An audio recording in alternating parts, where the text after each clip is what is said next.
Let's stand for the Pledge of Allegiance.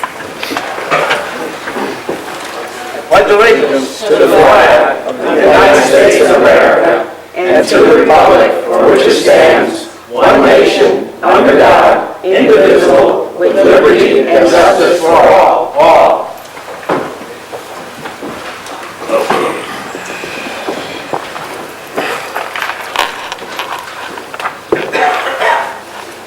These are very nice.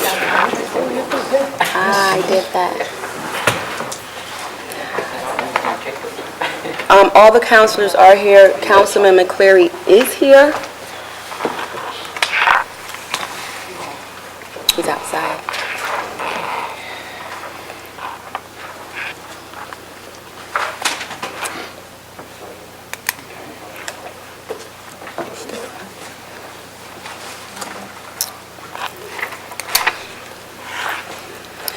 Okay, we have a presentation to be made this evening. I'm going to ask Gail.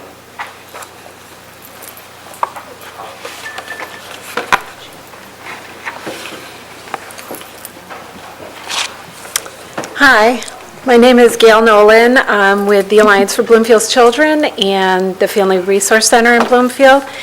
And myself and Sheila Crocker had nominated Tatiana Ponder for an award. Tatiana's been involved with the Family Resource Center and ABC since her child was a toddler. And she's taken advantage of many trainings that both of them have offered, People Empowering People, the Parent Leadership Training Institute, and Parent Supporting Educational Excellence. And these programs teach communication skills, problem solving, parenting skills, leadership, action planning, community opportunity, as well as learning to become a focus group trainer and facilitator. So Tatiana has taken part in all of these and taken a role within the group as a leader, introducing and helping us do other grants that we've received since then, doing the cafe-style conversations with Help Me Grow, another grant that we got. And also she started her own program within town, working with Leisure Services, which she started with a parent leadership training called Little Hands, Big Things. And she went to them to collaborate with them, work with them, and you can see, you know, those offerings that she's done in the Leisure Services brochure. So she's just been a wonderful member in our programs as well as, you know, other places within the Bloomfield community. So that's when we saw the opportunity, we were nominating her for that award, which she then received. Wonderful. Tatiana? It's wonderful to have parents, involved parents, innovative parents here in Bloomfield. So on tonight, I'd like to present you this proclamation. It reads, the Town of Bloomfield Town Council is extremely pleased to present this citation to Ms. Tatiana Ponder, who was the 2017 recipient of the Parental Involvement Recognition Award from the State Education Resource Center and the Connecticut Parent Information and Resource Center. Ms. Ponder's warm and giving personality brought her to the forefront as she and her then toddler regularly participated in programs at the Family Resource Center. They were active in playgroups, personal visits, and library programs. Tatiana was eager to learn about child development and parent leadership. Ms. Ponder took on roles on the Parent Engagement and Mobilization Committee and volunteered at events sponsored by the ABC, such as the Diaper Drive, the Memorial Day Parade, and the annual Back to School Fair.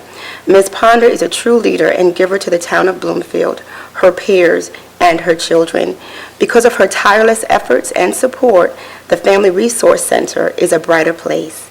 And now, therefore, I, Suzette DeBeetham Brown, Mayor of the Town of Bloomfield, along with the members of the Bloomfield Town Council, join in praising and commending Ms. Ponder for her distinguished recognition and contributions to our school and community, dated this day, January 22nd, 2018. Thank you very much to all of you.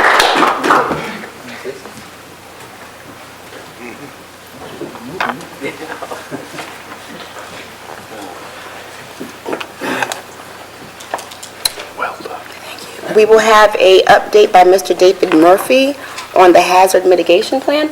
Thank you. Folks, after I set up, I realized the podium, if I stood here, I'd pretty much be in your way, so I can go that direction or that direction. What's your preference? You can stand there, you're all right. Oh, I have to to you. use the mic? Okay. So So my big head is in the way, and I apologize. Okay. So for the third time, the town of Bloomfield is participating in the Capital Region Hazard Mitigation Plan. Given that it's the third time, there's not a lot of new material that I have to present, but it may have been 4 or 5 years since you've heard from us on this, so I'll give you a briefing tonight. I'm David Murphy from the firm Milone and McBroom. We've been retained by the Council of Governments to prepare the update to the hazard mitigation plan. I did distribute a copy of this presentation, so if you want to take one home with you tonight, you'll have that. Quick agenda for what I'll be going through, why we do this, why does the town participate in a hazard mitigation plan. Maybe if I step back, you can all see. How can the plan be used? Which hazards will be included in the plan? What are some of the hazard mitigation actions that we can recommend in the plan? What's the schedule and what are the next steps? And while I'm speaking, I'll pass around the current hazard mitigation plan, which has not expired yet, but will be expiring next year. Okay. So hazard mitigation planning is authorized by FEMA and federal regulations. The Disaster Mitigation Act got this going 15 years ago as a way to streamline how FEMA disperses mitigation funds, which are different than disaster funds, right? If we have a disaster, FEMA comes in and helps us pick up the pieces, but mitigation is what we do ahead of time to reduce losses. That's a different set of funding.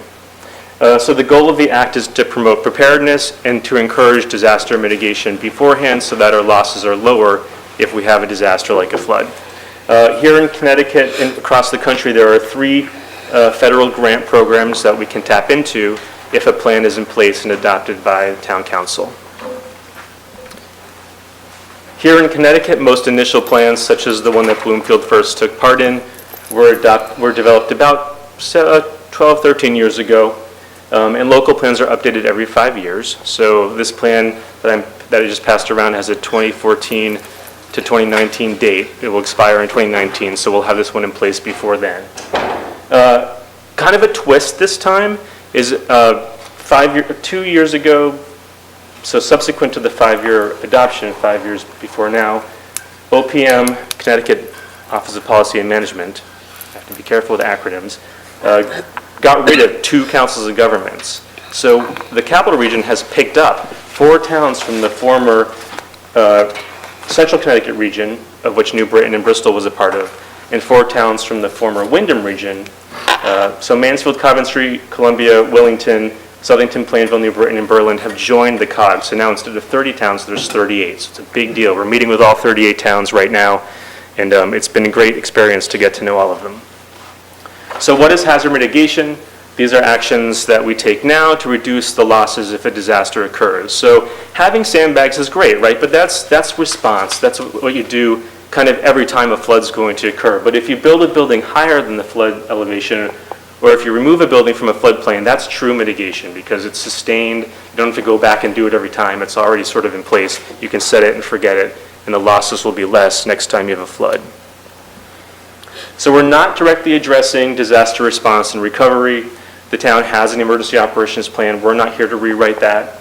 We're not addressing terrorism, sabotage, and we're really not addressing human-caused emergencies either, although we do dovetail with these topics a little bit. So kind of the most exciting part about hazard mitigation planning is what happens afterwards when I'm gone. It's when you can apply for grants. Local communities must have a FEMA-approved plan in place to be eligible to apply for these grants. And here's some graphics that FEMA provides. You know, they're sort of interesting, but they have a national perspective. And you can see how some of the larger states in the country have gotten most of the grant money, but that's because they have more people and more resources and infrastructure to protect. And then on the right-hand side are some of the grants that are commonly funded by FEMA, so acquiring properties in floodplains or that are at risk from other hazards, elevating buildings above flood levels, flood control like building a dam or a berm, a safe room, obviously that's not something that we see funded in Connecticut, that's for Tornado Alley, and then utility and infrastructure protection, which is something that we do see funded in Connecticut. This graphic is great. I think it's nice. It kind of gives you a feel for what's funded nationwide. But this next page kind of dives down into what's funded here in Connecticut more often.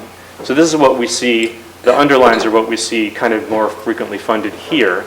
So building acquisitions out of floodplains, replacing culverts, drainage projects, so upsizing drainage systems, riverbank stabilization. I've personally been involved with some of those. I even worked on a real actual landslide project in Massachusetts. So these are real kinds of projects that can be funded.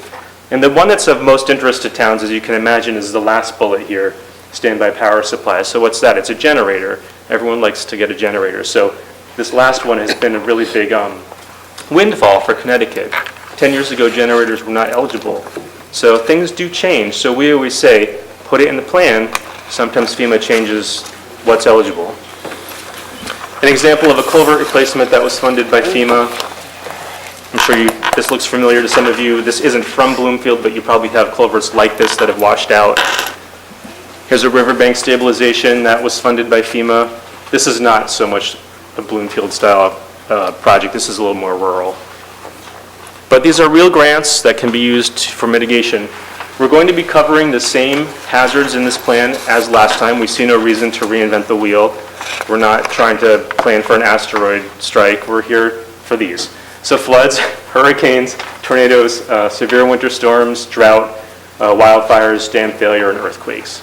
As rare as they are, we do have earthquakes here in Connecticut.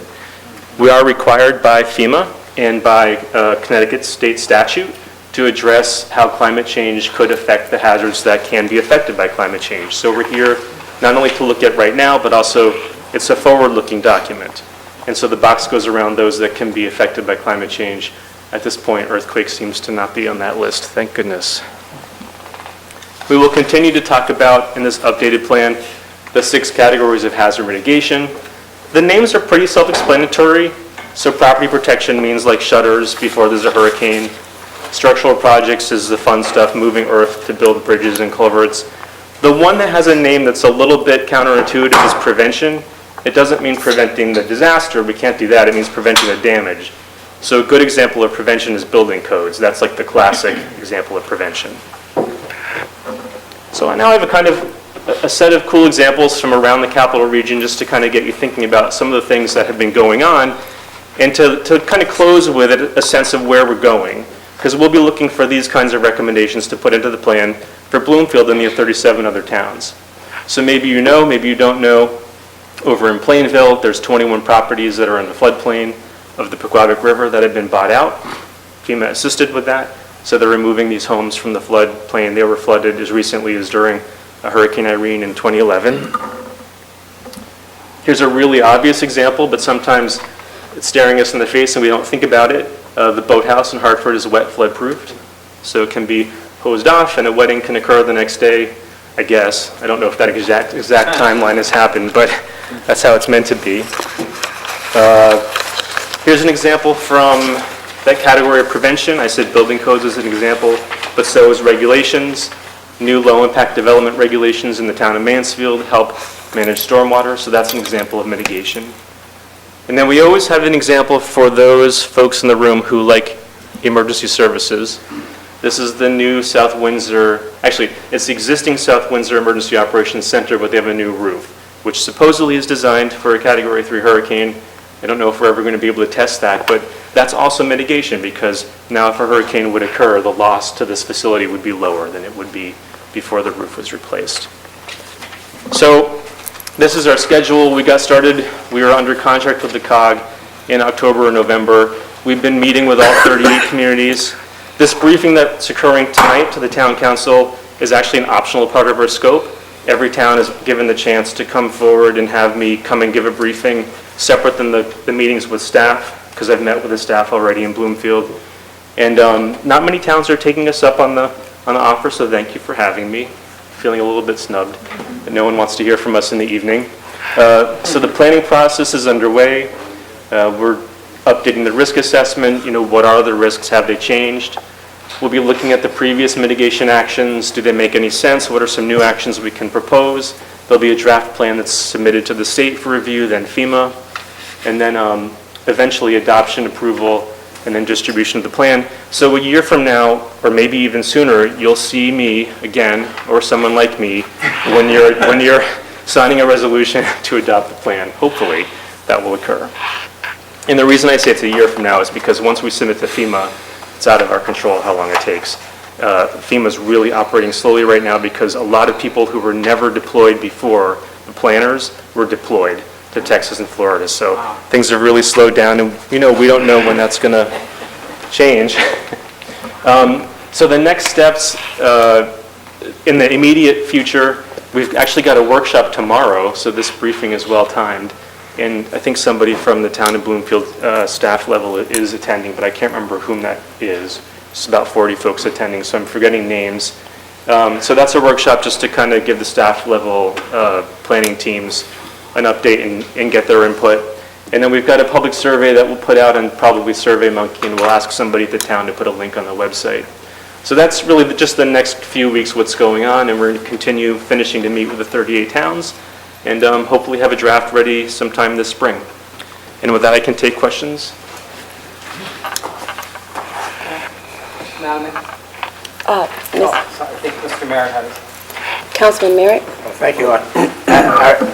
Is that something we can put some idea forward to you, of something that might be in the plan that maybe we need in town, or is that? Yeah, absolutely. And I would suggest that you work with, you can contact me directly, that's always okay, but your planning team, I've been working with John Lawler and Jonathan Theis. Easy. And so those are the two leads here that you have that I've been corresponding with. But yeah, if you have ideas, please do reach out to them and to me. Councilman DiLorenzo? Thank you, Madam Mayor. Thank you, David. Very interesting. Do you work for the state of Connecticut, right? For the consulting firm, I've been hired by the COG. Okay, gotcha. So have you ever looked at the Prosser Public Library here in the town of Bloomfield? Well, so I've been hearing about the problems that are occurring. Yeah, it sits sort of in a flood zone. Yeah. And Sort of. I like that thing where you lifted up a building and moved it, you know that? Yeah, you can just do it without much money and without much effort. No, but we talked about that in a local meeting. Do you have thoughts about it? Well, I was wondering if there are FEMA grants available to help flood remediation or mitigation of any kind. Absolutely. So the FEMA grants, if you have the plan in place, you're eligible to apply. And like most grant programs out there, there's a benefit cost analysis. So you do have to meet that test. You have to show that the cost of the project is exceeded by the benefit. And that's typically difficult to do for a building that no one cares about or uses. But if it's a library, with some important records or some important community function, that's kind of easier to get a good benefit cost ratio. But still, everyone's case by case. And Do you assist with the writing of that grant, or does it have to be done exclusively by the town? no, we can assist, but the town is the applicant, so you do the signing. And Okay. actually, the state is the applicant, you're the sub-applicant, so you have to work with the state, as painful as that can be, to put the Yeah. application together. And no, it's great. They're great. The people at the state who oversee the grants programs are wonderful. I love working with them. So we can assist with that, not while we're working on the plan, but kind of like when it's sort of done. Okay. Thank you. Councilman? Yeah, Mike. I just had one question, because you mentioned the whole thing at the beginning about sandbags versus moving the building out of the floodplain, lifting out of the floodplain. And one of the things you have, and you mentioned generators, you mentioned the whole issue with standby power supplies for critical facilities. We wouldn't have to worry as much about that if we buried the power lines. So what I was wondering here is, what kind of funding and money is available to completely mitigate the problem and get the power lines out of harm's way and bury them? It's been a while since FEMA funded the burying of power lines because it's very difficult to get through the benefit cost ratio on that. It tends to be very costly, and you can't show on paper that the benefit exceeds the cost. So I haven't seen a FEMA-funded burying of power lines for like a decade. It's been a long time. But that said, I will offer that here in Connecticut, there are other sources of funding. I mean, PURA, Public Utilities Regulatory Authority, has the microgrid program. I don't know if you've looked at it, but some towns hate it, don't want to be part of it. Some towns have gotten some funding from the microgrid program. That's not exactly what you're asking about, but it does help reduce outages if you have a microgrid. So there's other sources of funding, is my point. FEMA's probably less likely to fund those until they see the benefit-cost ratio improve. Thank you. Any other questions? Councilman Mayor? Yes, I just had a question. The formulation of a plan, what kind of a process does that normally require? I know you're speaking with the town engineer and the town planner. Is there a responsibility on any of the local agencies like planning and zoning or others to comment or before or during in the process of preparation of the plan? It's really up to the town. So there's 38 towns, and we're going to see 38 different opinions and approaches, and that's okay. Some towns see it as purely administrative. They just want the staff involved. Some towns, like when I worked with Guilford, Connecticut, they didn't want town staff. They wanted it in the committee. They established a separate committee. I don't recommend that, by the way. But there's a vast variety of approaches out there, and if you'd like to have commissions involved, they typically would work through the staff. We don't, unfortunately, our contract with the COG doesn't allow us to do a whole lot of meetings, so we have the staff level and we have the town council, and then we've got the regional workshops, and we don't have any other meetings in the scope, but I would encourage the staff that I mentioned to reach out to commissions if you think it's important. One more question, Madam Mayor. So I got the impression all of this is prerequisite for any kind of a claim to FEMA at some point. No, so I want to be clear that post-disaster assistance is not something contingent on this. So if a Okay. tornado comes through Bloomfield and the plan is expired, FEMA's still going to help out. This is for the pre-disaster mitigation type funds. Thank you. Other questions? Thank you. Welcome. So I'll break down quiet as I can, okay? Thank you.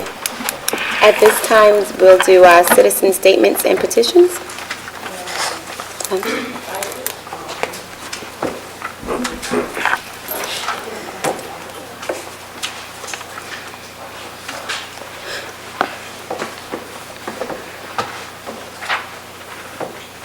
Hi, my name is Janice. I am the CEO of the Voices of Women of Color.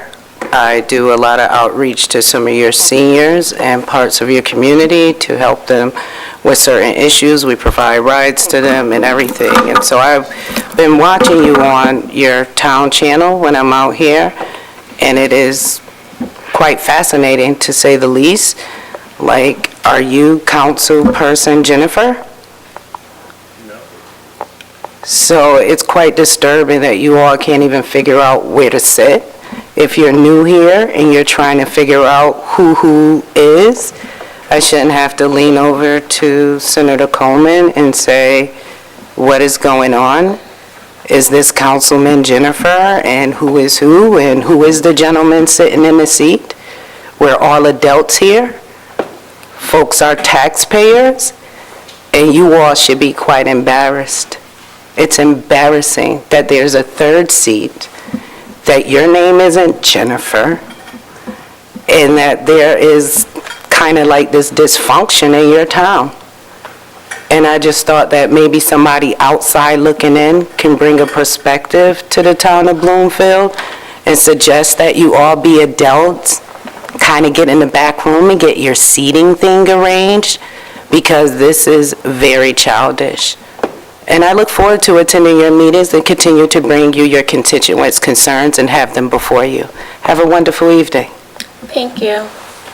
Could we get your last name and address, please? Oh, absolutely. I just expressed to you that I'm Janice Fleming from the Voices of Women of Color. We're a region organization. I live in Hartford at 141 Ridgefield Street, and my last name is Fleming Butler. Did you write it down? No, I think you used to be commissioner for the MDC. That is exactly correct. That is exactly correct.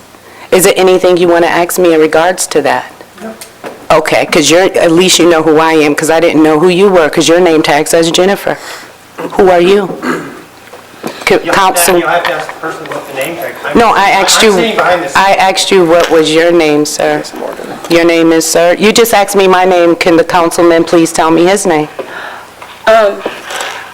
Through you, Chair? Maybe. No, he just asked me my name. I think it's appropriate for us to both know each other's name if that's appropriate. So I'm going to oblige, but usually, when the statements are made, we just take them. That wasn't a statement. He asked me a So this question. is He asked me what was my name, and then I told him, And then I asked him what was his name. This is Councilman Kevin Goff. Okay, thank you very much. You're welcome. You guys have a wonderful evening. Thank you. Any other statements? Is your name on there?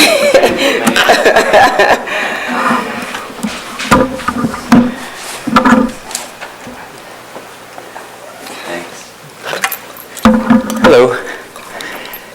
My name's Mark Saunders, 13 Pent Road in Bloomfield here. It was brought to my attention that the water plan is getting close to, the paperwork for the water plan is getting close to being finalized. And in it, the council that's been put together to put this the water planning council is having a hard time or feeling pressured to not include wording that would call Connecticut's water a public trust resource. And I find that really disturbing. It seems that water and air, at least, we should be able to rely on as a public trust resource. And in light of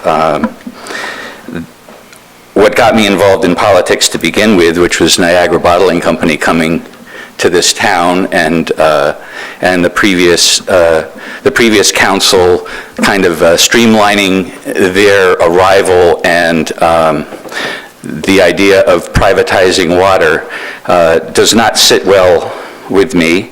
And so I guess what I'm standing here for is to see if there's a way that I know that that they're meeting tomorrow at 10:30, and I don't think public comment is possible, but anyone that would like to show up to this meeting tomorrow at 10:30, it is, I'm sorry, I'm not as prepared as I would like to be, but it is a pure meeting, and it takes place at 10 Franklin Square in New Britain at 10:30 a.m. tomorrow, that it might be worth showing up to and witnessing whatever's taking place regarding that wording. And I'm wondering, too, if the council could have some united front that could be presented to this organization to, if you're in agreement with having this language changed to include water as a public resource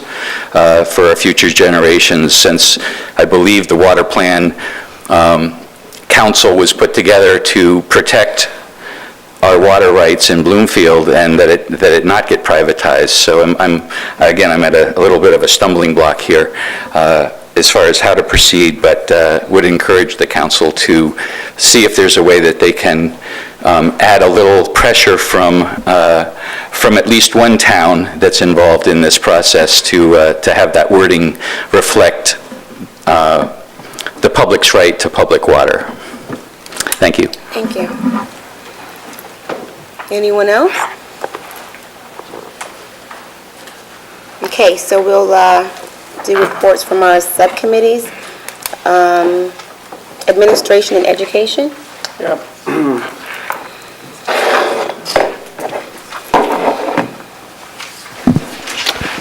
Thank you, Madam Mayor.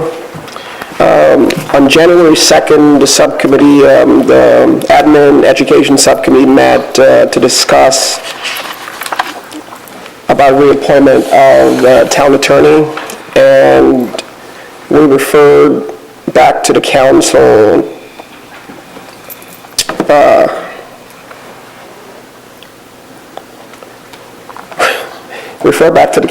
to set out an RFP process to elect, to go through the RFP process for the town attorney.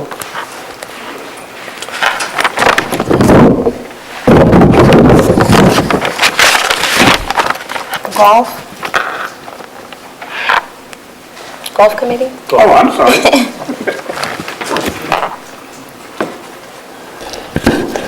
The Golf Committee met about a week ago, and actually it's back in December, I guess. And we have decided not to have a meeting this month. The schedule was published independently, but there was no need for me. The main issue had to do with the fact that we're going out for bids on what service provides management of our golf course for the first time, actually, since it started, and nobody seems to argue about that. It's a good format to go through, as we are with the town attorney. Other than that, we have a budget that's now being presented through the town rather than to the golf committee for the finance director and the finance subcommittee, and so that went before the subcommittee. So that budget, the golf course is on an annual budget, whereas the town's on a July 1st budget year. So it's everything seems to be going smoothly. We have yet to decide on what the membership of the ad hoc golf committee is and how that process should occur, but we have to do that. A few years ago, it was discovered that it was against the charter to have a mixture of council members and non-council members on a committee, so by the charter. So it became the council members are the only voting members of the golf committee. Also, a few years ago, we have promoted the golf committee was basically ran a golf course, but now it never was the proper way to do it according to the charter. It should be run by the town and through our leisure services, and Dave Bosco has become much more involved over the last 3 or 4 years, and he is now more or less organizing things, and still the golf committee is still very active, obviously, of those roles. But those are what's happening, and we expect to have another meeting in February. Thank you. Finance? Yes, thank you, Madam Mayor. We have 2 meetings to report. We had our normal meeting on December 18th, 2017, the last meeting of 2017. The main focus of that meeting was the subcommittee heard from the auditor, Bloom Shapiro. We reviewed the auditor's report for fiscal year 2016-17. Bloom Shapiro issued an unmodified, that is what I used to call in the corporate world, unqualified opinion on the town's financial statements. They focused most of the review at that meeting on the town's comprehensive annual financial report, what's referred to as the CAFR. The net position of the town, essentially the town's net worth, the equity in the town, at the end of 2017 was valued at $50.1 million. This is the difference between our assets and our liabilities. And it's been near that amount since the end of fiscal year 2014. I do want to make the public aware, however, that there will be a significant drop in the next fiscal year, the year end 2018, and that's because of the implementation of a new accounting rule, GASB 74. And GASB 74 will have us change the valuation of our what are called our OPEB, other post-employment benefits, and we will have to carry a larger liability for that, and it's likely that our net position will decrease significantly as a result of that. It will be the same across the board probably in most towns in Connecticut.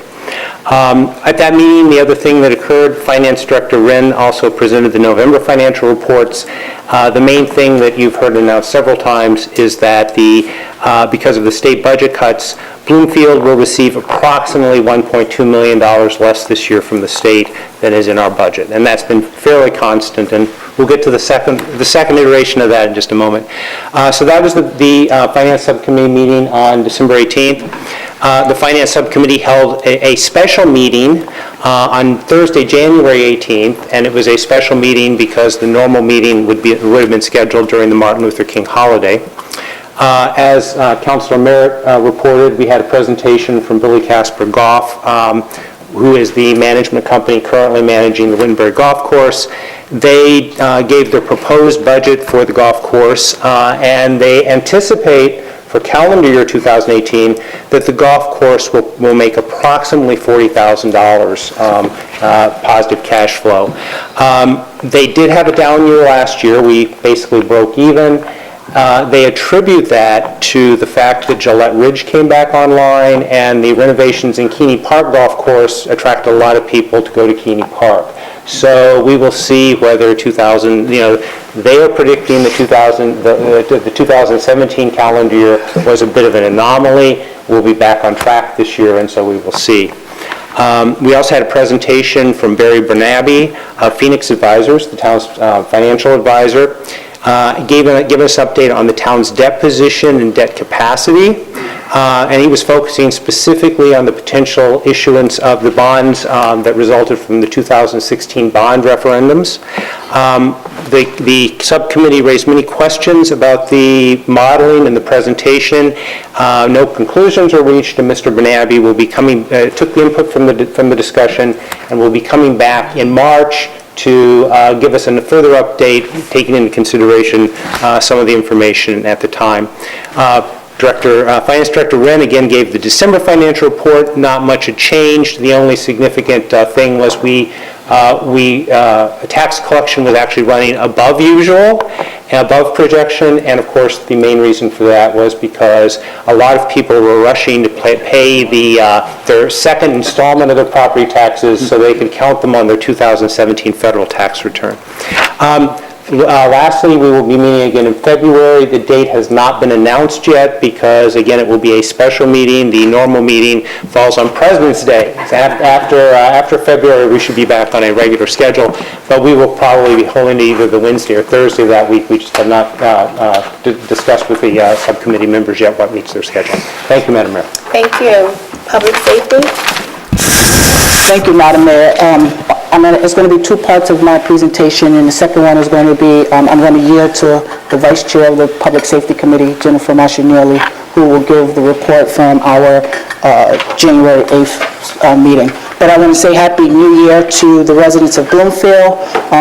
Over the last couple of weeks, I've been out in the community, riding with Public Works, doing a snowstorm. I've done some town halls around town to local businesses about the quality of life, and I hope that those issues, Madam Mayor, will be shared with the council at some point, and I look forward to having a discussion on the quality of life in the Public Safety Committee. And with that, I am going to yield it over to my colleague, Jennifer Mascianelli. Thank you so much. Happy New Year, everyone.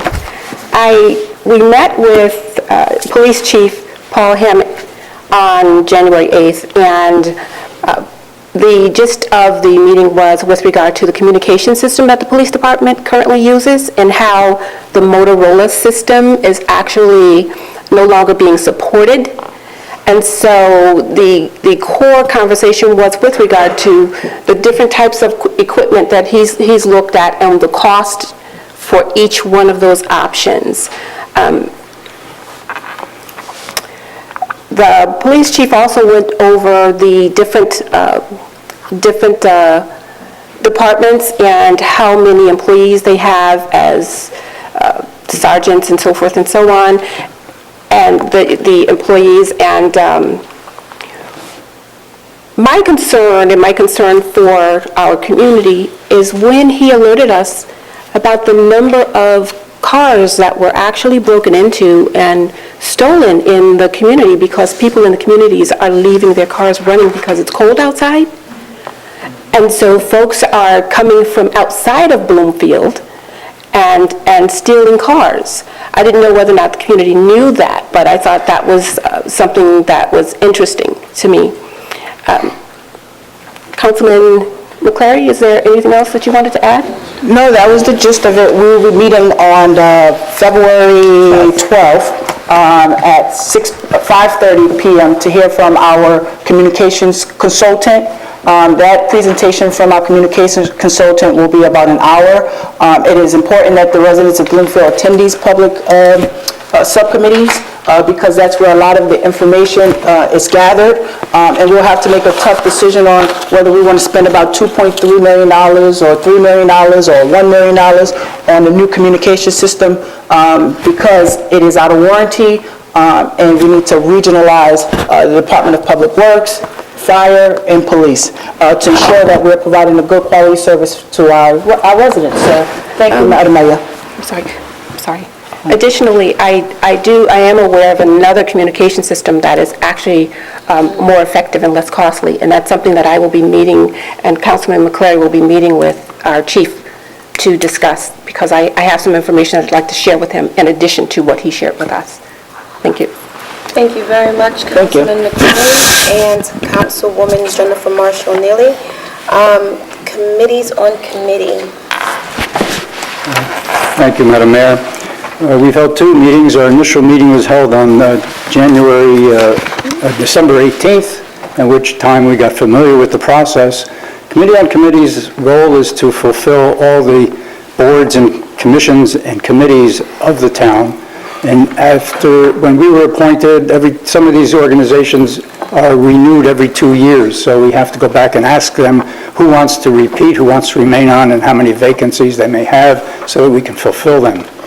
After learning the process, the following month, January 16th, we had our second meeting, in which time we got responses back from a number of these committees as to their membership, and our function will be now to put names before the two political chair people. That's the way it works in this town. Most of these committees have to be politically balanced, and minority rules exist. So the chair people have to comment on some of the selections. So we will be giving that. They have received some names already. We expect to make some appointments in February. We did make some appointments initially. We'll report on that. There's some items on the agenda under the old business. Our next meeting is on the 19th of February, but I have also to report on the Land Use and Economic Development Committee. We also had two meetings. A meeting in December, we invited all the representatives of the Economic Development Commission and the Planning and Zoning Commission for a discussion about what they see looking forward to 2018, and what are some of the issues and opportunities that we have facing us so that we can prepare. And it was quite a lengthy discussion, quite an exciting discussion, I might add. A lot of participation at that meeting.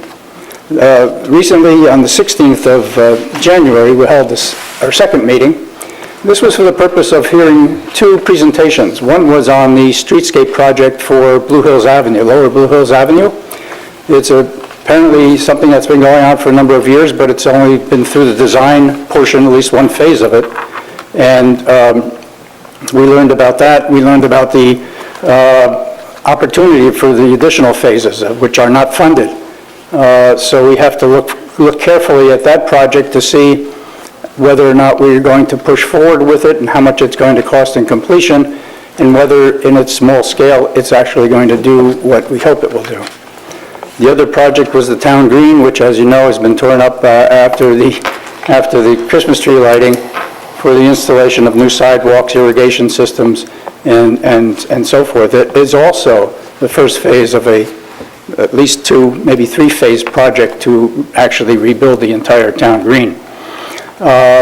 We also had a discussion about the plan of development, which is now in its fifth year. I think it was completed in 2012. It did have an implementation section in the back by which everybody could gauge whether or not the plan was being carried out. It's been not looked at very regularly, but so we've charged the town planner to figure out how we're going to set in motion a process to actually look at each of those items in the plan that were reported on the implementation section, to see where we are, to see what needs to be changed. The plan is supposed to be a malleable document. It's not set in stone, and whatever changes are necessary can be made to it, but if nobody pays attention to it, we're all kind of floating blind. So that was the purpose of that discussion. And one more item I might also mention with regard to the Committee on Committees we posted on the website, the town website, for everybody to see that there are vacancies on some of our committees that you all might want, the public might want to participate in. There are wide range of activities, wide range of interests, and we're looking for citizens to step up and participate. You can still do that, either look on the town website or talk to the town clerk, Marguerite Phillips, and get your name in. I know some of you in the audience have already done that. I see you out there. So thank you, Madam Mayor. That's my report. Thank you. Okay, old business, 1718-17, consider and take action regarding appointment of the town attorney. Madam Mayor, I have a motion on the floor. I move that we create an RFP for the position of town attorney and form a subcommittee to include the mayor, deputy mayor, town manager, and one council and town staff to assist with writing and reviewing the RFP and narrowing the search down to 5 candidates to position of town attorney. Is there a second? Second. Is there any discussions? Madam Mayor. Can I borrow that? Not that I need it. Madam Mayor, I unfortunately was not present at the Administration and Education meeting for this portion of the meeting. So I guess my comment would be, I'm just wondering if this is actually the best time to go forward with an RFP process, because for one thing, it's costly and timely. It takes time to get through that process and the selection. The present town attorney has been here for a significant amount of time, which I know is one reason why we're looking for a potential change in that. But he does maintain all the history and has all the knowledge of where things are. It just seems to me that going out to do an RFP at this time may not be the most efficient thing to do. Councilman Merritt? If I could. We also are very pleased with the company who is running the golf course, and very few people want to change that. And I don't think this should be interpreted as something against the current town attorney. I think it's just good practice, and we should do it and set that up. And I think he understands that. I think all of us, we should be doing this just as a matter of principle. Of course, I think we also ought to do it with the town treasurer, so that give you that. Councilman Mayor? Yes, just so the citizens understand, there'll be no gap in the service that we'll be having from our existing town attorney while we're going through the process of looking for, or putting out for the RFP to see if there's a better alternative out there. So I just want to make that clear. There's no gaps. So he'll still be serving in his role until somebody replaces him, if that's the way it goes. Any other councilman comments? And just to make sure that everyone is clear, there is no prohibition on the current town attorney from applying in the RFP. I think that was made clear by Mr. Merritt, Councilor Merritt, and I'm just emphasizing that so that everyone is aware of it. Thank you. Call the question. Any other discussions? No. Okay, call the question. All those in favor? Aye. All those opposed? Aye. Nay. Any abstentions? The motion carries. 1718-18, consider and take action regarding appointment of the town treasurer. Madam Mayor, I move to reappoint Byron Lesta as town treasurer for another 2-year term in accordance with the provision of the Bloomfield Town Charter. Second. Any discussions? Councilman Merritt? I'd be willing to do that job for only $9,000. Of course, I think that our job shouldn't be done for any less than what we're paid here. So I was very encouraged when with our reform candidates that came on board here, that we have a very obvious patronage job, and it's never been taken seriously by anybody in town as a real job, and quite frankly, and I see the study that was done on it, but all in all, it's, he's a nice guy. He does a job very well, I'm sure, but it's hard not to. But I just think it would have been a great thing to do what many other towns around us are doing, and just appointing the town accountant or the town finance director to take the position, and we'd save $10,000. And I'm sure he wouldn't even ask for a raise for that, because it isn't serious. But I have to say I'm going to vote against this. Nothing personal. Mr. West is a very nice guy and all that, and if anybody deserves $10,000 just for being a nice guy, I think he does, but I think we do too. So maybe we can share it. Maybe we can each get $1,000 and he can get $1,000, and we, I don't know. But anyway, so. Madam Mayor? Councilman Goff? Actually, two things, and I was going to address actually the same thing that Councilor Merritt addressed to some degree. You do it for $8,000?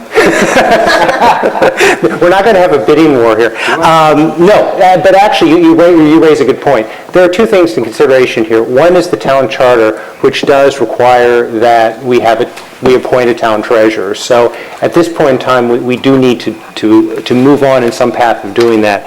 But the second thing is, the town charter, if you go through it, does not any place in that town charter specify how much the town treasurer will get paid. And we intend to look at that line item in the town budget. So to your point, it may not be the case that the town treasurer will get paid the same in the next town budget as in the last town budget. I don't think he should make more than I do.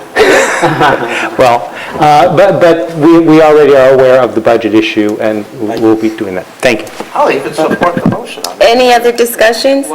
Madam Mayor? Councilman Di Lorenzo? Just one quick comment. Okay, so, well, first of all, I think that's good, because it's probably going to cost us $10,000 to go out on the RFP for the town attorney, so that'll be a wash. But anyway, my concern was, we also said in our committee meeting that we would look to the possibility of appointing a deputy town treasurer in the event that the treasurer, whomever that may be, is not available. I didn't hear that as part of the motion, so I was just wondering, how are we going to proceed with that? Is it going back to committee for action, or subcommittee for action, or what will that be? I just wanted a clarification, Deputy Mayor. Yeah, I think the conversation around that was to basically to reach out to our young folks within the community and get them involved in local government, and we were going to refer that back to the committee to have that discussion, because there is some legality around that. We talked to Jim, and it's not as just appointing someone. There's a lot of sensitive information that person will be seeing. Okay, so we couldn't necessarily appoint someone on staff, is what we're saying? Well, to be the deputy. In a sense, we can appoint Jim. No, we can't. No, not Jim, but we can appoint a staff. Okay. But I think at this point, we don't want to do that. Okay, Yeah. so at this point, We're just going to reappoint. and not do anything at this Correct. time? Okay. Okay, thank you for the clarification. Any questions? I don't know why. Discussions? All in favor? Aye. All those opposed? Any abstentions? The motion carries. Item 1718-24, consider and take action regarding ordinances on pools. I'm also going to give the Deputy Mayor a chance. Yeah. We have Steve Hewlett here tonight, and will give us a little update on the various ordinance on the pool and the ordinance on nail salons, barbershop, hair salons within the town. Yeah. Can I just amend that, Steve? We're just going to do the swimming pools and the food right now, because we have to take action on Okay. those. Thank you, Madam Mayor, Deputy Mayor, members of the council. Good evening. My name is Steve Hewlett. I'm the director of the West Hartford Bloomfield Health District. We're located at 580 Cottage Grove Road here in Bloomfield, Connecticut. And I came prepared to speak on two ordinances that went before the committee, one of which deals with public pools and one of which deals with your current existing food ordinance. Approximately, when the town manager Schenk was appointed, he met with us and he sort of asked, hey, if there's some things in the ordinances that could be updated or upgraded, please let me know.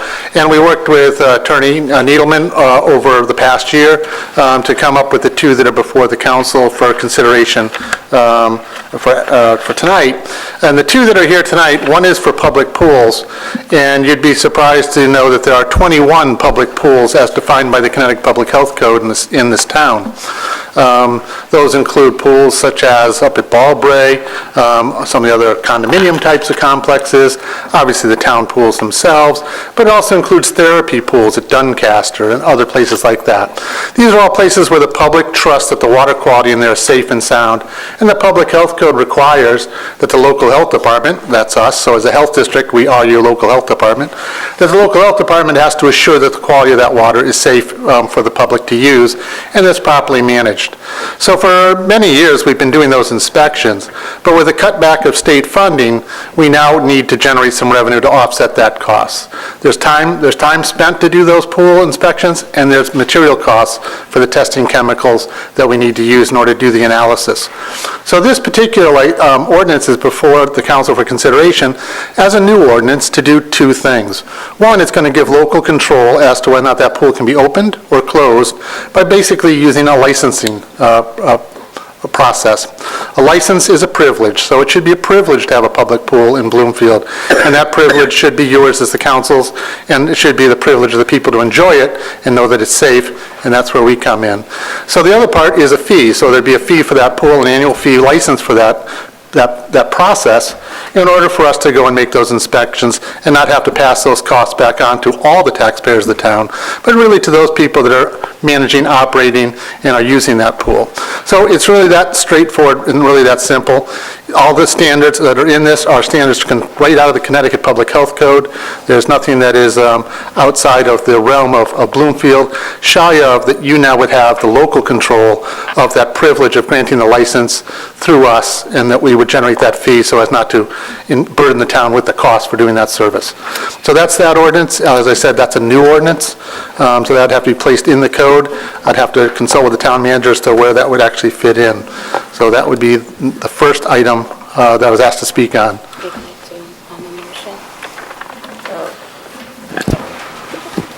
Any question for Christie? Yeah.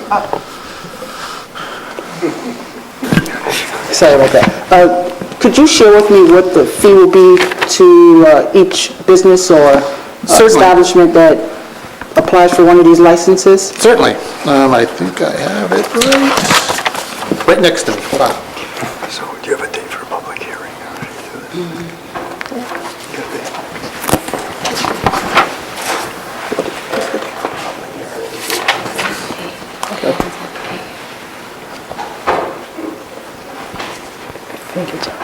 Your 200, I read it. No, there's a penalty, that's a penalty of 200. I'm quite sure I have it.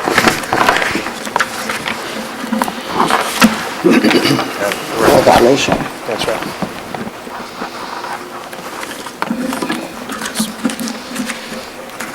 Okay. So as you know, we service, by our very name, you can assume at any rate, we service the town of West Hartford and Bloomfield. So this process is in place in West Hartford, so we'd adopt the same fees. And the fees that we charged the previous year for pool licenses in Bloomfield, in West Hartford, the licensing fee is $250 per year. That's for 365 days a year. So what's that, 75 cents a day? $85 for construction inspection, so if they're going to modify or do a plan review, no different than the building department would do. Town-owned pools, the pools that you guys own and operate, there's no charge. And for a reinspection, if they fail the reinspection, we would charge $165. So that's what our charges were in West Hartford. In West Hartford, they have roughly 30 pools that fall into this program. So we have a total of about 50 pools between the two towns. one more question, Madam Mayor, if that's okay? Thank you. So I read in the policy also that if the facility is transferred to another party, that party who acquired the facility has to reapply for a certificate. So That's correct. is this certificate particularly for the individual, or is it for the organization? It's for both, because we need to have lists of pool operator, the name of the people for emergencies, so all the paperwork has to be refiled, and then we would re-inspect the pool to make sure the new people are operating that pool properly. So just like a driver's license, you don't get to transfer that to a family member. The license would have to be renewed. We generally prorate those, however, depending upon the time of year you get it. So if it's an annual license, it would be good for the 365 days. We would charge you $265 for a short period of time. So if Doncaster sells its property to Smith LLC, Smith LLC then has to come to the Bloomfield West Hartford Public Health If District? Smith LLC is assuming the management of that pool, that's correct. Wow.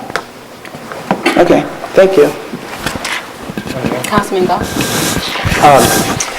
I belong to one of those 21 pools in Bloomfield, actually. I belong to the Rum Spring, it's a private pool, it's a private club pool out at the end of Doncaster, and our president, Gail Nolan, is in the audience tonight. You saw her earlier. I read the ordinance, it seems completely reasonable. I guess I have two questions. Is the big difference is the fact that before we had to have a pool inspection, but we didn't have to have a license, is that That's correct? correct. Because I know every year we go through the whole, yeah. And you weren't charged the fee. And we weren't charged the fee for doing the license. So I guess the other The process hasn't changed the otherwise. process hasn't changed other than that. And I do agree with, obviously, it costs money and your time to do that and administratively. The one thing, though, I would ask to discuss potentially is, you're not going to charge anything for a town-owned pool. I would think you would charge the full fee for a commercial pool, someone who's charging outside membership, making a profit potentially on it. I'm wondering if there's something in between for a neighborhood association that has a pool. The one thing I'm worried about with this is just currently a small community effort like this. It's not like we have a huge budget. It's not like we can't pay for the $250 either. But when do we impose the kind of regulation that then puts a small local entity out of business because it is too much? I think that's the same thing Councilor McClary was getting at. Yeah. Point well made. First and foremost, town departments don't charge each other. I don't think your building department charges the engineering department or leisure services. We are your town health department. You're asking us to charge ourselves as a town pool. So, Well, I'm not asking you to charge. well, no, that's the reason for that, okay? It's just, we're all the same thing. It's like charging ourselves. So that's why the town side of the equation is neutral in fees. Plus, the council already contributes to us anyway in your budget process. So you've already prepaid, shall we say, in that case. The idea of trying to deal with small business is always a concern for us. We're not trying to overprice anything. We're not trying to make money on this. We're really just trying to cover our costs. I mean, we are losing money. And, we're a small business too. So it's sort of just sharing, unfortunately, the responsibility of that. We would not put somebody out of business because they cannot close, because they cannot make that fee.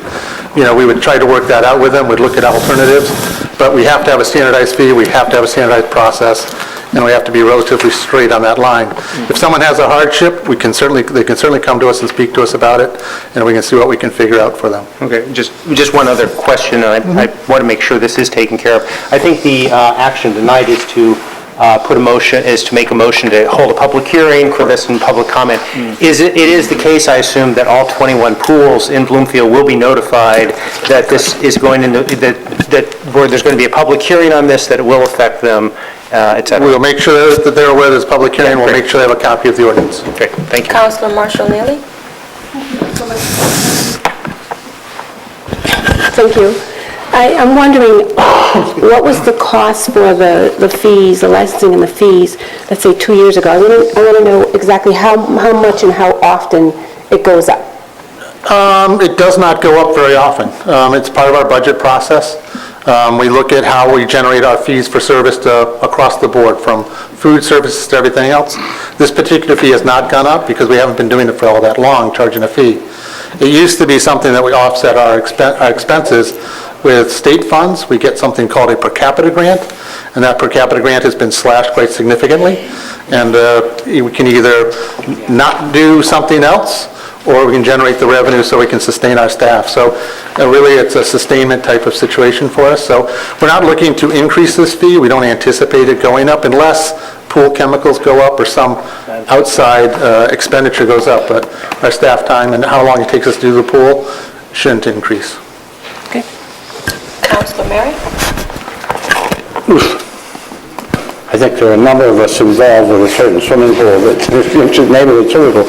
And I talked to Steve earlier about this and feel very comfortable that the only thing that's changing is the fee, and it's quite legitimate. It's a big event every year for our neighborhood pool to have the health district. We can't open it until we pass it, and that's a worthwhile, it's something worth doing. It becomes a big challenge of the year because it's a volunteer group that has to get it ready. So I think you do a great job, and I think your organization is, and it's well worth the fee, and that's hardly onerous for any group of people. That it's a service that's very worthwhile. So I'm not worried. I haven't been worried about this since I found it's really not going to change much with us at all.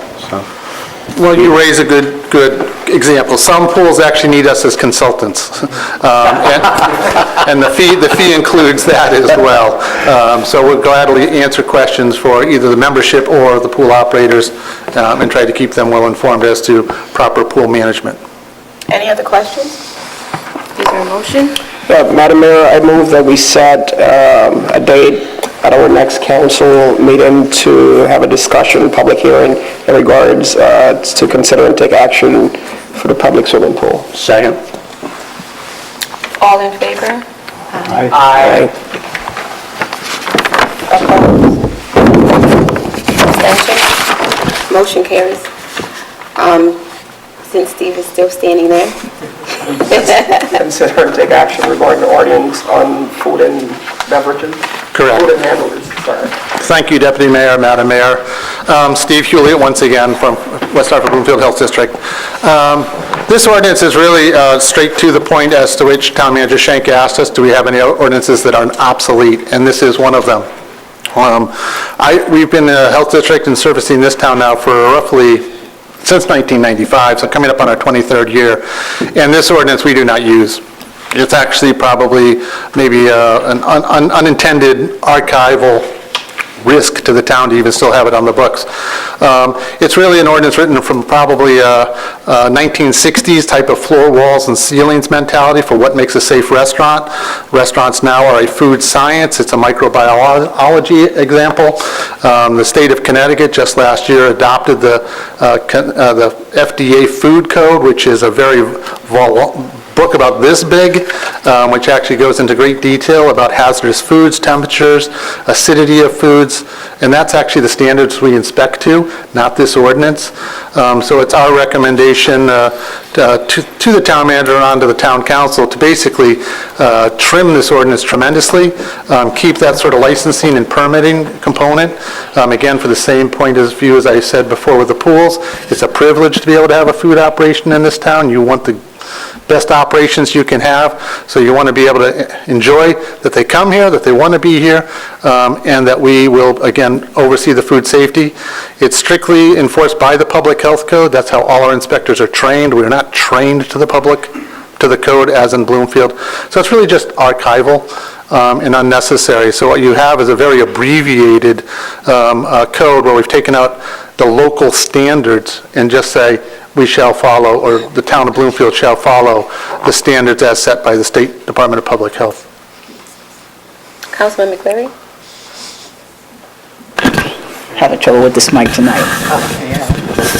Just a quick question. So if a high school club is at the back-to-school fair and they want to sell hot dogs to raise money for their senior trip, do they have to get one of these licenses, or is there some special provision? Yes, our regulations are for everybody needs to get a food permit. Now, a food establishment, as this one traditionally addresses, is a bricks and mortar, a restaurant type of location. Temporary food events, which you're talking about, come into a different sort of classification is how we inspect, and it really looks at risk-based, what are they doing? So depending on what we do, we look at the menu, and how are they handling it, how are they washing their hands, how are they keeping hot food hot, how are they keeping cold food cold. If they can satisfy those items, we'll give them a license. If they can't, we won't. Thank you, Madam Mayor. Any other questions? Before you do that, I should have done it prior to, and I didn't, so I just want to just back up and be very clear about this. That's why I'm smiling. I am abstaining from any votes on any one of these items because I do work for the West Hartford Bloomfield Health District. So at this time, can I have a motion on the floor? So move. Second. Yep. I move that we set, sorry. All in favor? Aye. All those opposed?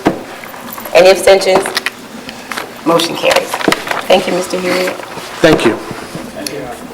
New business, 1718-29, consider and take action regarding appointment to the North Central Mental Health Board.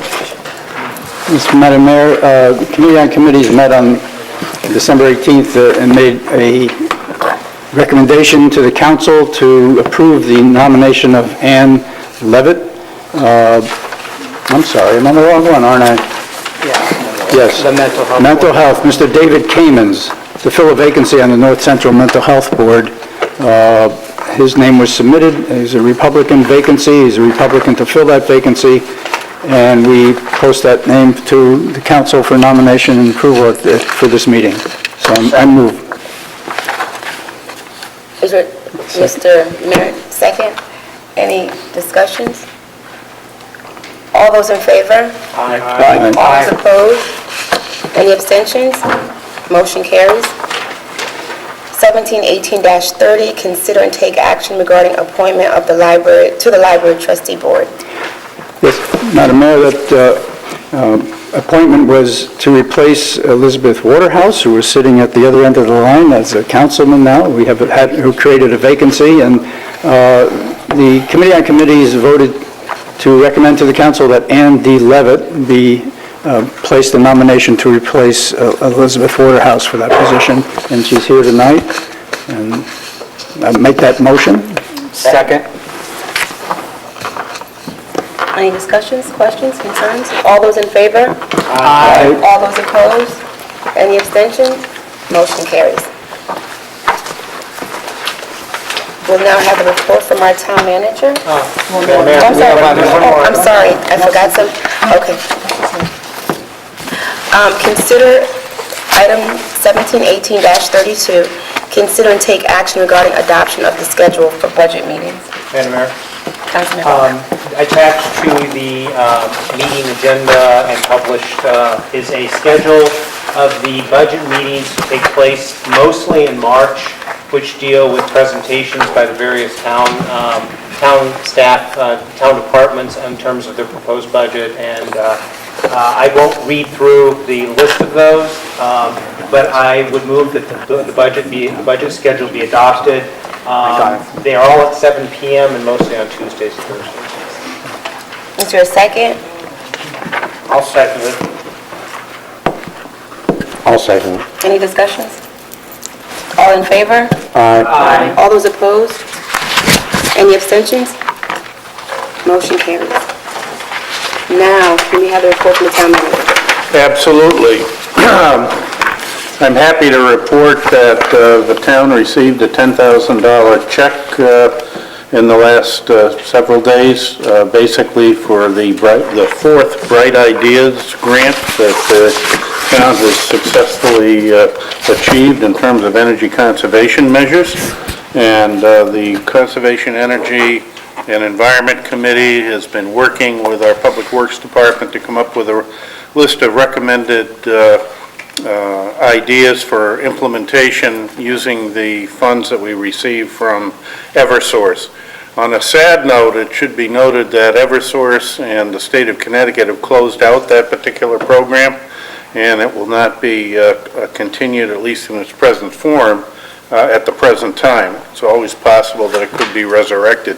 But I think the town of Bloomfield should feel very, very proud of our performance over the last several years in getting these 4 $10,000 grants that have been used in our energy savings programs here in town. Secondly, the mayor and myself and the Economic Development Director, Planning and Economic Development Director, Jose Geiner, made a business visit to Cigna recently, and we're very pleased to see Cigna's interested in potentially working with the town on a number of different efforts, and we'll be following up on those. Also, the Bloomfield Center Business District, or Alliance rather, met this morning. They had approximately 20-odd people there, many of them from local businesses, and they'll be working on a number of initiatives in the center this year as we move forward. That completes my report at this time. Thank you. The mayor's report. The council had a retreat on the 13th, and most of the councilors were there, and it was a very good retreat. It was almost like a reset button to get us back on track. There were some things that we've learned. We've been also going to some of the meetings with CCM, the budget meetings, or the meetings for newly elected leaders. So we are out there trying to get as much knowledge as possible to make sure that when we sit in this seat to make decisions, we are making it with some substance behind us. One of the things that I heard this week, which was really, really good, one of the presenters, it's one of his mantras that says, you can't always be right, but you can always be reasonable. So I'm hoping that we're going to take some of the good nuggets that we've learned over the past few weeks and put them into practice as we continue to lead going forward.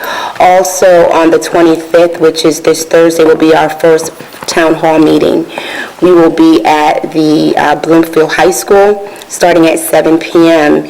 And one of the decisions that we made early on is that not a lot of people come to the council meeting, but everyone needs to know what's going on in town. And we have committed to go out to our neighbors, to different places in town, to different businesses, to some of the senior centers in town, and meet with our neighbors. And that will be our first one.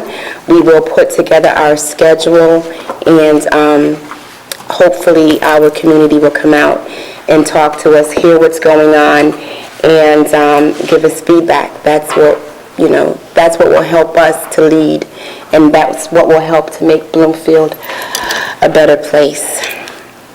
At this time, I'm going to ask for the financial report. Jim left. I think, Kevin, I don't know whether you want to go over briefly. Is Jim, he was here earlier, I don't. Or we could take what you did earlier, unless you have more information to add. Yeah, I think the main import of Jim's financial report for both November and December is just looking and tracking the effect of the state budget cuts, and of course he is working very diligently with that, with the upcoming budget process. Unfortunately, he's been told that he will not get any revenue numbers in terms of grant numbers from the state until early February, which is putting him a little bit behind. But things are tracking well this year. We've made up a little bit of the money we've lost. Things are conservative, and we have a healthy fund balance to deal with. So I think that stay tuned. We're going to keep you informed, but we know that the state is having difficulties, and that feeds into the towns which have grown to depend on a lot of the revenues that come back from the state. So stay tuned. Thank you. We'll go to the approval of minutes. Oh, sorry. If there's no corrections on the December 4th, December 11th, the January 8th, or the 13th meeting, could we bundle that all together and approve one motion? Actually, I have one correction. Well, I think we can still bundle it. Yeah, this is just a typo. Let me find it. On the 12-11 minutes, in the motion we made concerning the Human Services Facility, just in the statement in the minutes, it says, "and consideration of the best combination of the best combination," one of those needs to be eliminated. So I've already given that to India, but with that. Yes, I would accept that with the amendment. And I'll second all of them. All in favor? Aye. All those opposed? Any abstentions? The ayes have it. We'll go with council comments. We'll start with Councilor Marshall Neely. Thank you, Councilor. Thank you, Madam Mayor. I ask that you bear with me because I caught something and I took something for it, and so I'm a little scratchy here. I'm looking at February for the Black History Month, and there's so much history in Bloomfield. And what I'd like to do is put together something Black History Month related and bring our community together. Dr. Martin Luther King pointed to the mountaintop. John F. Kennedy pointed to the moon. We have a lot of work to do as a council, and we're looking at the mountaintop. Madam Mayor, at this time, I have no comment. Councilman Goff? Thank you, Madam Mayor. Just three quick things. First of all, Councilman Marshall Neely mentioned Black History Month, and I think a number of us went to various Martin Luther King events in the past, a week ago. And I just want to mention that I went to the one at Doncaster, and it was quite good. What was very interesting about it, of course, was in a retirement community like that, you had people who were actually at the March on Washington, and they were sharing their memories and they were sharing their pictures when they were much younger individuals and sharing the experience. So it was a moving presentation. I wanted to respond to Mr. Saunders' comment about the public trust doctrine for the water. Obviously, I think this council supports that and will try to take action on that of some kind. We heard about this the other day, and the problem, as you see with the sort of structure, is to take action on that, we're going to have to put it on the agenda or something. So it's very difficult to react quickly to something of that nature. I will say, I think most of us are with you, and certainly the whole idea of having a state water plan, if it's not being done for the public trust, I don't know what it's being done for. Finally, the last thing I'd like to mention is I want to emphasize or echo the mayor's comments about scheduling town meetings, scheduling meetings to get inputs from the citizens. We are going to start that process. We are very aware that at early parts of those meetings, from some of our experiences on the campaign trail, the public is not used to coming to those meetings. So it may be the case that we have to hold a number of them before the public gets used to the fact that we're there to hear them. So I'm hoping the first one will be a well-attended event, but even if it's not, we intend to keep doing it. So thank you very much. Councilman DiLorenzo? Thank you, Madam Mayor. Thank you, Kevin. Well, first, I did want to give another shout out to Tatiana Ponder and congratulate her again, and thank Mrs. Nolan for bringing her forward and introducing her as the recipient of the Parental Involvement Recognition Award. I think if you recall, that is one of the things that our superintendent made very clear, is the involvement of the parents is crucial to the education of our children. So I think that that's great that we are able to do that.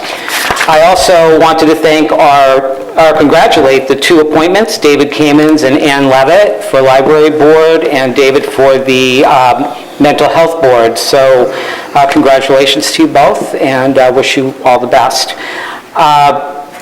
Lastly, just want to say that I agree with the mayor. We had a great retreat about a week or so ago, and what came out of that, as the mayor said, it was agree to disagree, but commit. But commit. That's the one key word that I wanted to add to what you said.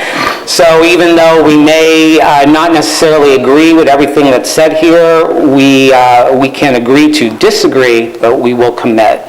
So we will be one Bloomfield and one face. So I want to thank my fellow councilors for that session. I think it was a good opportunity to get to know each other a little better and to start to work together as a council. Lastly, I just want to say again, it's been very cold outside, although the last couple of days have been nice. Tomorrow it's going to rain. But, again, we've had some unfortunate events in Bloomfield. I know we've had a fire or two, and, some people have been displaced by some of the events caused by the weather and fires. So please be kind to your neighbor and reach out, and also please remember the Bloomfield Food Bank and the Bloomfield Fuel Service. And thank you. Councilman Mann? Thank you, Madam Mayor. I just want to pick up on something the town manager mentioned at this morning's meeting of the Bloomfield Center District Merchants Association. We did learn that the Heirloom Flats is in fact renting up, and that's a good sign because everybody was wondering, is this going to be a big empty building there? And it's very positive. They're getting, I believe 7 occupancies and an equal number of leases in out being looked at. So that's a good start. We're excited about that. The only thing else I wanted to say was to reiterate what I said earlier about the Committee on Committees is looking for people in town to step forward and participate on one of these committees. The committees get to hear and discuss all the matters pertaining, obviously, to the specific committees, of which there are many.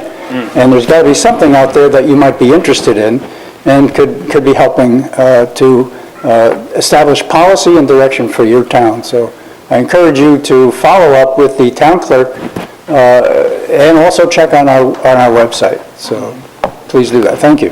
Thank you. Madam Mayor, I don't have any comments right now, but I would like to encourage our residents to come out on Thursday so we could have a discussion. We need to hear from you. I think it's important, and that's what I have for now. Yep. Councilor Waterhouse? I don't have any comments right now, but our differences is what makes us a stronger community, and that goes for us as a council as well, I believe. So, Councilor Marriott? I have a couple things to say here, which come very difficult. I'd like to compliment the majority party, and I hate to do that. But you've been around for 3 months now. Most of you newcomers, you're all newcomers, and I think I want to give you a grade, and I think you deserve a very high grade. And I give you an A, and I'll tell you why. You've actually done what you said you were going to do, which is a remarkable thing in this world. And it's always the easiest thing to do. Most people, when they get elected, they forget about the promises they made, and sometimes we wish they would, but we have a president we wish he'd forget some of the promises he made, but he doesn't seem to.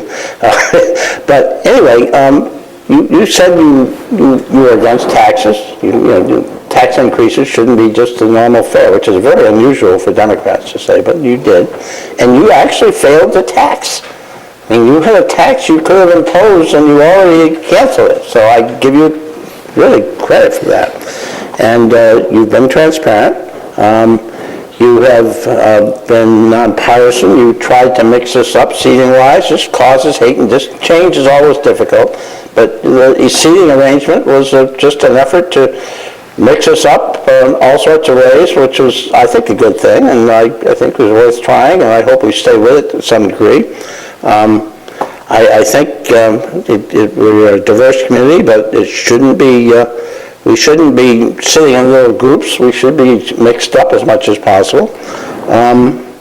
I think you've been nonpartisan. I actually was put in charge of a committee, which surprised me, and that was good. that's a good thing, and we should have more nonpartisanship. It's a good idea. These town halls, I think, are a great idea, and getting out there and talking to people, and we haven't done that in a long time. So I'd like to give you a very high grades, and I think you deserve to be congratulated. I know this is, when you change things, you cause disruption, but that's just part of it, and I think it was worth it, so it's good. Also, I'd like to change the subject and say this water as a public resource. I think we can react quickly, and I'd like to add tonight's agenda, if I could, and that we as a town council just vote that water should be considered a public resource. And if somebody wants to go with that vote to tomorrow and tell them that the Bloomfield Town Council voted that they think water should be considered a public resource, we can still add to the agenda, and I would like to move to do that, if I may, at this time. So we have to take a vote to add that item to the agenda, and then a vote on the item. Yes, we do. So Councilor Merritt just made a motion to add Water as a public resource, declaring water as should be considered a public resource. So he wants to add that to... Is that item 33? So now be item number 33. All in favor of adding that item? Aye. All those opposed? Any abstentions? Okay, so the item is added. Is there a motion? I would like to make a motion that the Bloomfield Town Council should state that we consider water should be considered a public resource. And I'll second that motion. Was there a second in that? I'm sorry. and that's fine. Can we take a public comment on that? Yes. Oh. May I ask a question? My understanding is that the issues around I will take that as an amendment. Yeah. Water is a public trust. Trust and Public trust resource. it's a public trust resource. trust resource. Public trust. If I may add, there is a Connecticut statute that exists already that states that water and air are public trust resources. Well, so no harm in us joining in. Any other discussions? All in favor? Aye. All those opposed? Any abstentions? Motion carries. See, we can... Madam Mayor, could I make a motion to add something to the agenda and be referred to the Public Safety Committee? You can make a motion to add something to the agenda. It has to be approved by 2/3 vote, and then once it's approved, then we can make then you can make a motion on it, and then we can vote on it. Okay, well, I would like to ask my colleagues to support sending what I sent an email to my colleagues last week when the assistant to the town manager requested that any council person place something on the item.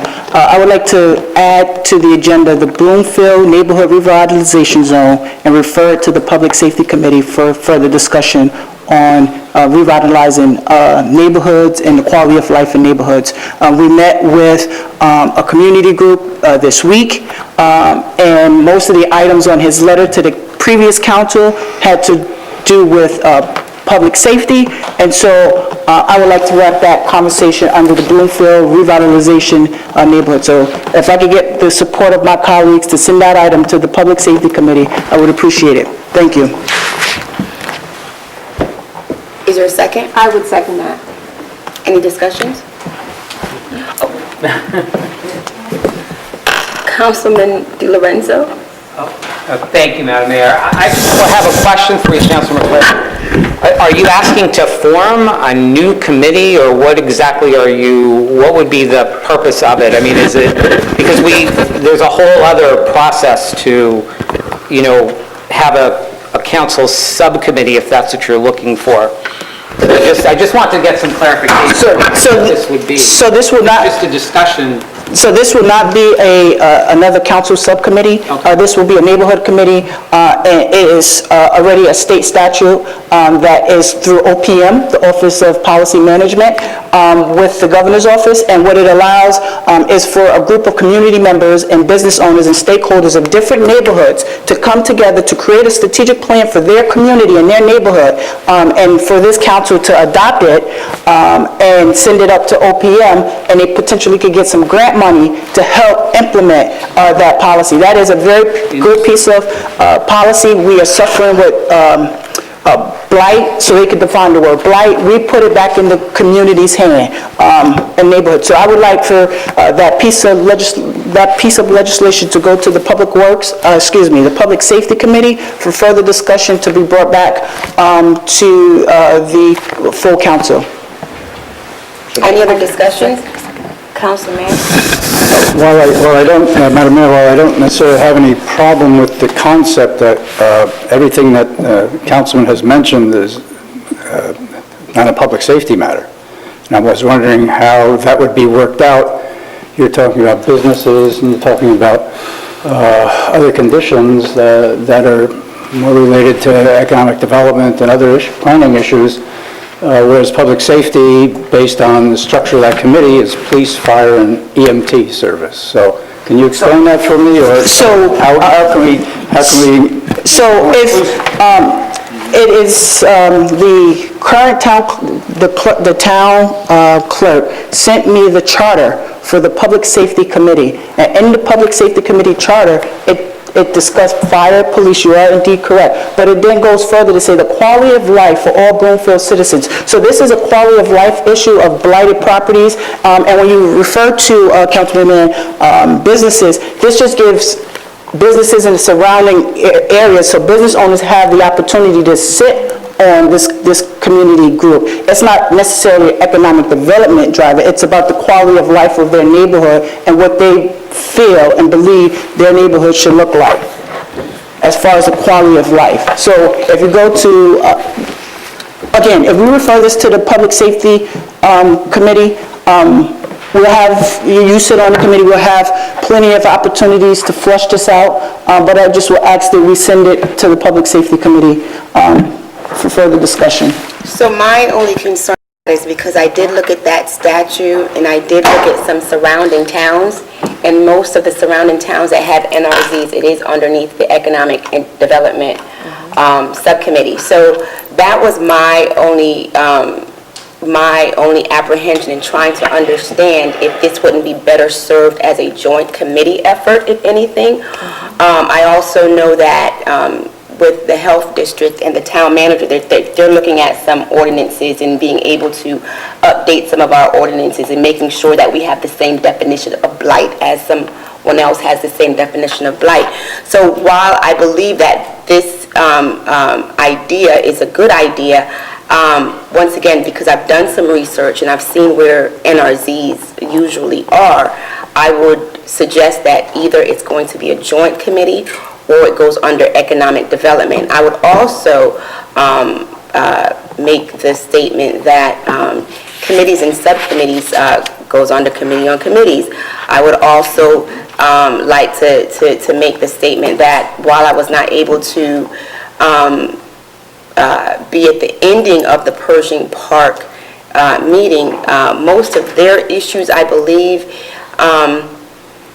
needs to be discussed using the same definition of certain conditions, also with the mechanism of being able of enforcement and what that enforcement looks like.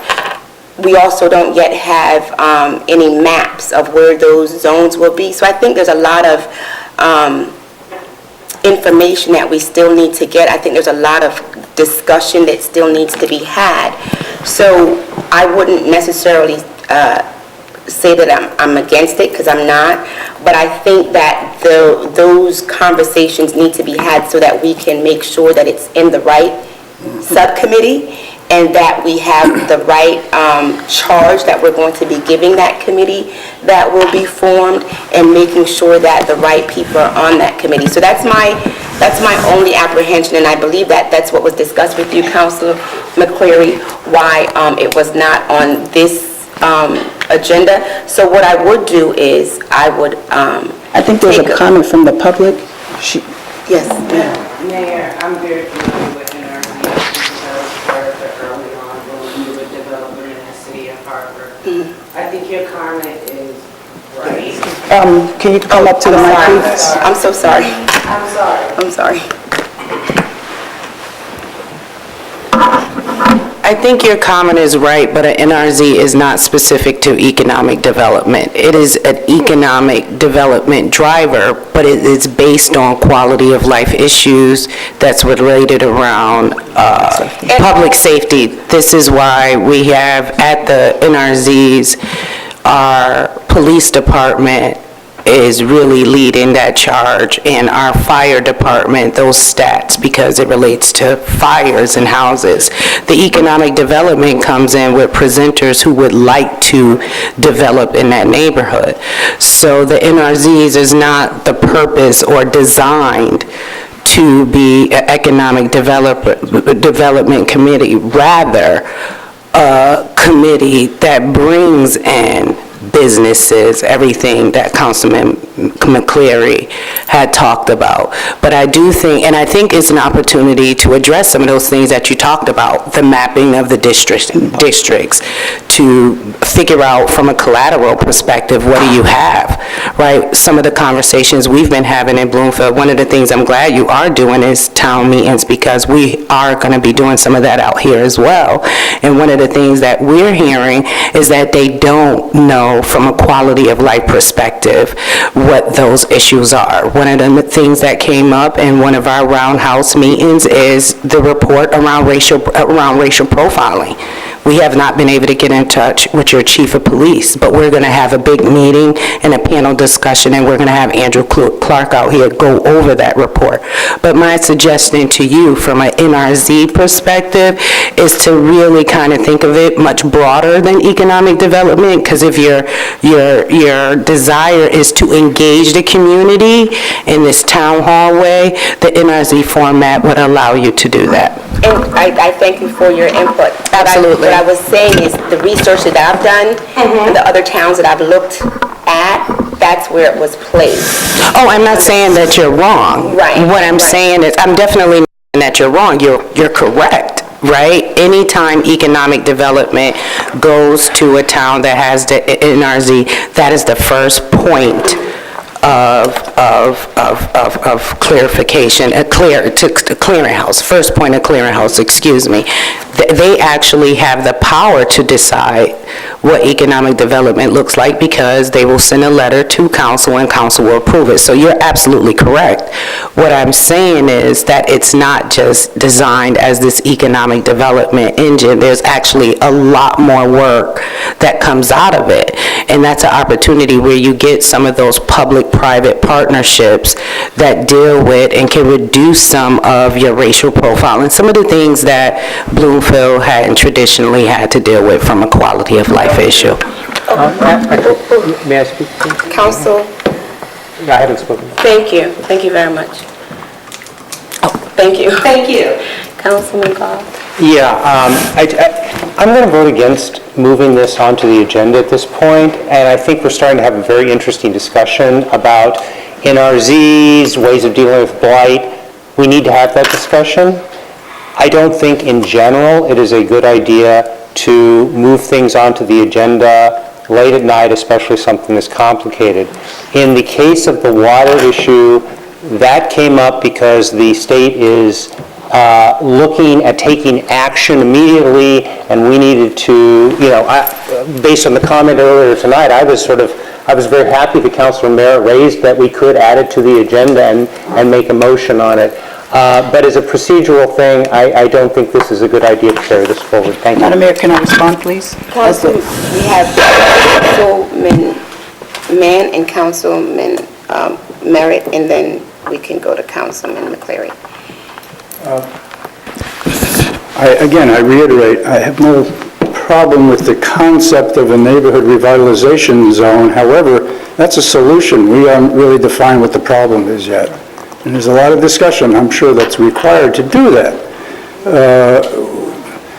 I know that we're hearing in the neighborhoods blighting conditions. We heard from some people that what some people say is blight is not what's in the code necessarily.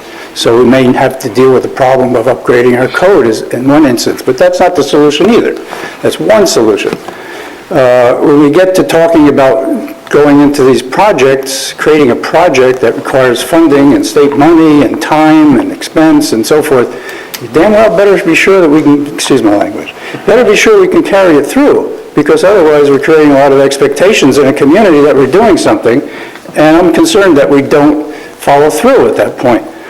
From my position is, I want to talk about it some more to see what the problems are. Maybe there are better ways to deal with those problems. We found, for example, we went to meet with the Pershing Park community group on last week, and we thought you were thinking housing, blighting influences and so forth.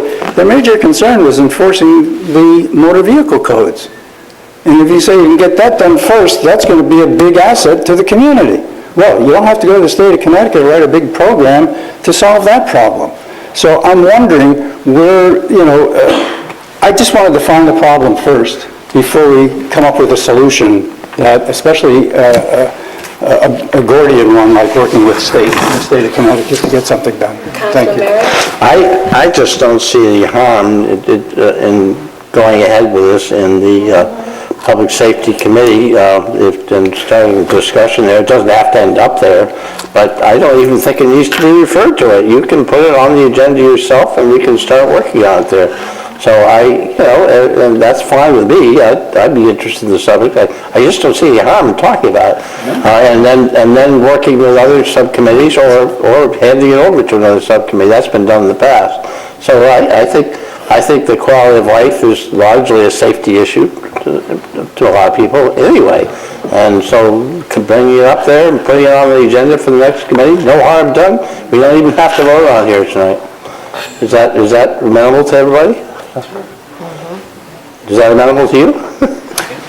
I would like to get a vote for it. I'd like to put it on the agenda because it shows a policy focus that we are going to focus on, what I heard at the Pershing Park meeting was that, they've been waiting 5 to 10 years on something to happen. They don't want to do another study or to have more discussion. They want action. And so what I hear tonight is this, to have a I would like to place this on the agenda to be placed referred to the subcommittee for public safety and then referred back to the council to get this thing moving. People want solutions. They voted us in for solutions, particularly the Pershing Park area. They came out overwhelmingly in any other election, in our election, because during the campaign, we talked about their issues and we said we were going to do something, so let's do something. They are quite fed up. They showed up again on Saturday at the coffee and bagels conversation. They want solutions, and this helps give them that solution. We put it back in their hands.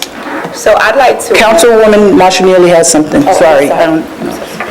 I was over-talking.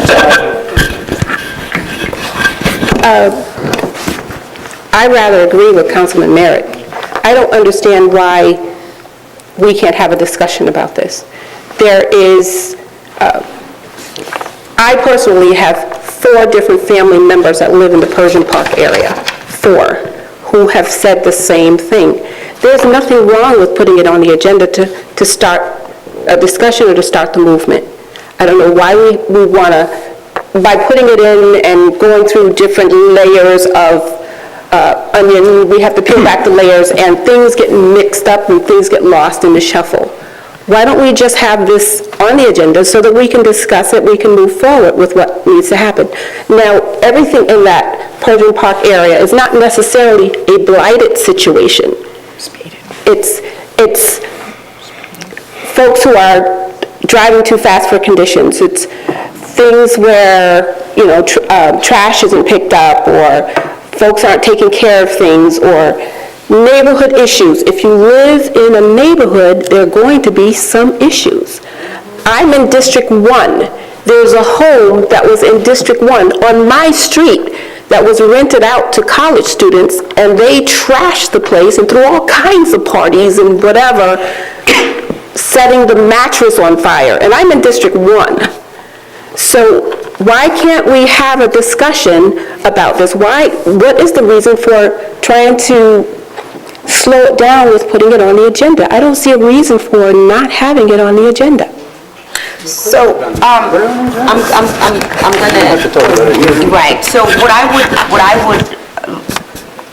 would like to amend the motion, is to have a joint committee meeting with economic development and public safety to discuss this issue.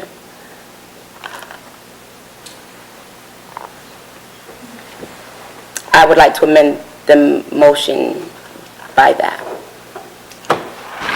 I think that, I don't have a problem with that, but I think there's a citizen who wanted to make a statement about something, so before I'm not taking sides here. I think my voice is loud enough. Because if Howard shakes his hand at me one more time. My name is Edwin Garcia. I live on Corridon Drive. I believe our town manager knows me because we had a quality of life issue on my street with potholes that never got fixed. He has a point. I love the approach that you have, making an ad hoc committee, a joint committee. He has a point about moving it forward nice and slow. Discussion is healthy. What I see here is a healthy town council, Republican side, Democratic side, or whatever side you guys are on. These are issues that need to be discussed and move forward. And you're right, Pershing Street and drag racing, each neighborhood has different issues. And this is a good program, but he's right also. We can't be spending money and get caught up with responsibilities that the state's not going to fund, so we got to be careful. Times are tough. I do agree with you, Mayor, this ad hoc committee, joint committee, and then talk it over. You're communicating. That's what we want in this town. That's why all of you were elected. That's the plan. And that's why I came to town hall to hear you talk. And I like what I hear. Discussion is good. Thank you. Okay? Thank you. Madam Mayor, I agree. And we should have a joint ad hoc committee of public safety and economic development. But I don't want us to get lost in the financing, because, I've visited a few of the NRZs in other communities, and what it allows is for the community, the board, the group, to have a police neighborhood liaison, have somebody from economic development, a liaison, have somebody from fire, have somebody from public works, have the town engineer come and ask questions, why is this pothole here? And it educates them, and so they become their own neighborhood council. So I don't want us to get bogged down in money, because it's a simple thing of, it doesn't take much money to allow people to come together and ask, town staff questions. So I don't oppose your amendment to have economic development and public safety have a joint meeting to discuss this and bring it back to the full council for some action.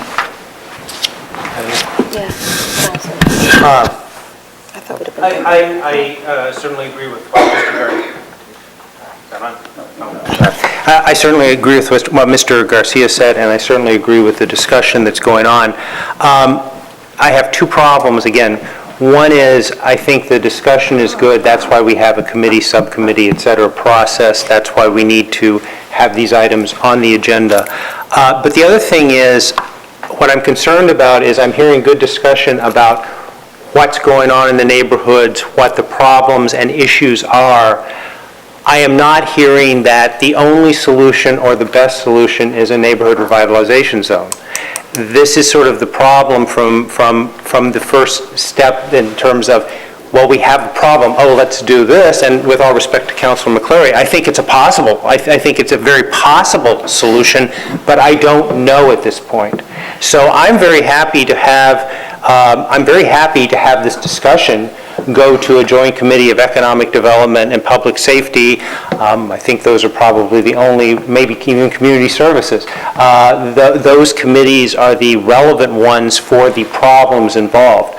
What I am not willing to support is that what will go as a discussion specifically or only of a neighborhood revitalization zone. I think that needs to be one arrow in the quiver of solutions. I think that's a possible solution, and that may be for one or all areas of the town, the solution that people come up with, but I do not, I cannot vote for that specific course of action being taken without first studying what the problem is, understanding what the problem is. Thank you. Deputy Mayor? Yeah, I have to say I agree with Councilman McCleary, because I'll give you a case in point. We had an abandoned car here in the center of town on some blocks, and I called in, other folks called in, and you better believe that car was removed. We have a lot of issues going on in the Persian neighborhood, and nothing is being done. So we got to get to a point where there's actions and just not talking, so. I think if we can get it to Councilman Goff added another committee, which is the community subcommittee, I think if those people can sit into a room and have this kind of discussion about what needs to be done, and I think we've all passed the point of, is there a problem, isn't there a problem? There is a problem, and I think what we need is solutions, and we need the best solution. So while I believe Councilman McCleary is recommending an NRZ, I also believe that if other solutions come up, Councilman McCleary and all the other people that's going to be on that ad hoc committee will be in favor of that. So if we can, I think I'm at least a little bit lost now about the motions and this and that and the other. So if we can have a cohesive motion, we should go back to the first motion. So the original motion was to have it put on the agenda so that we can vote on it. So if we can make a motion to add that to our agenda, it would be 1718-34.